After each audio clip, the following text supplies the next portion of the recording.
How to watch Netflix for free. In this video, I will guide you step by step on how you can watch Netflix for free.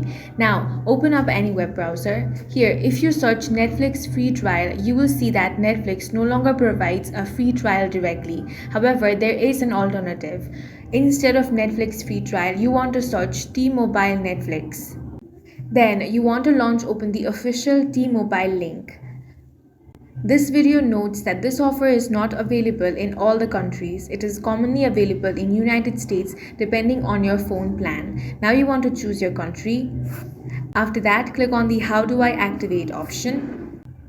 Now it will show you this guideline. You need to log in to your My T-Mobile account on the web or T-Mobile app to redeem this offer on eligible plans. Select Account, then Add-ons next to Primary Account Holders line. Select Manage Data and Add-ons, then Services to select your desired Netflix add-on. Continue to follow the prompts to link an existing Netflix account or create a new Netflix account and link it to your T-Mobile.